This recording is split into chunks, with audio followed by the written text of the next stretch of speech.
గత ప్రభుత్వం 2019-24 సమయంలో జీవో 117 తీసుకురావడంతో పేద పిల్లలు ప్రభుత్వ పాఠశాలలకు దూరమయ్యారని మంత్రి నారా లోకేష్ తెలిపారు.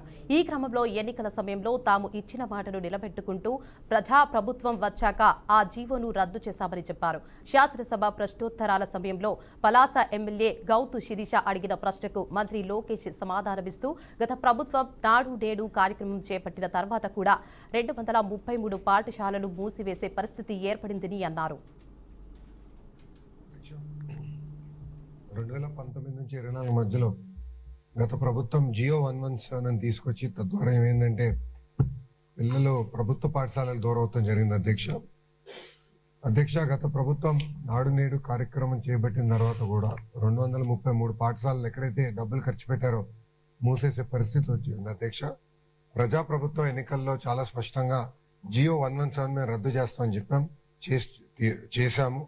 అంతేకాకుండా 1 క్లాస్ 1 టీచర్ విధానం అనేది చాలా కీలకమైనది.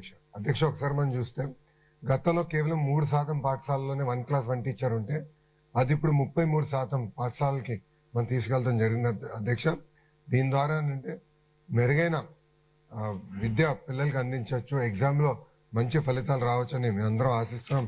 త్వరలోనే ఎగ్జామ్స్ కూడా ఉన్నాయి కనుక రిజల్ట్స్ కూడా వస్తాయి. అధ్యక్ష ఇప్పుడు పెద్దలు చెప్పినట్టు శిరీష గారు చెప్పినట్టు ఏంటంటే అధ్యక్ష ప్రధానంగా మేము 5 అంశాలు తీసుకున్నాం. అధ్యక్ష మొదటిది లీక్ ప్రూఫ్ బిల్డింగ్ ఏర్పాటు చేయాలి, దాంతో పాటు ఒక కోట్ పెయింట్ వేయాలి, బెంచెస్ ఏర్పాటు చేయాలి, టాయిలెట్స్ తాగునీరు అందించాల్సిన బాధ్యత ప్రభుత్వం పైన ఉంది. అధ్యక్ష అందుకే మేము ప్రభుత్వ పాఠశాలలని 5 స్టార్ రేటింగ్ లో చేసాము. 1 స్టార్లు ఎన్ని ఉన్నాయి, 2లో ఎన్ని ఉన్నాయి, 3, 4, 5 ఎన్ని ఉన్నాయి మేము చేసాం. ఆంధ్ర రాష్ట్రంలో 5 స్టార్ రేటింగ్ ఉన్న పాఠశాల ఒకటి కూడా లేదు. అధ్యక్ష 40% పాఠశాలలు 1, 2 స్టార్లు ఉన్నాయి.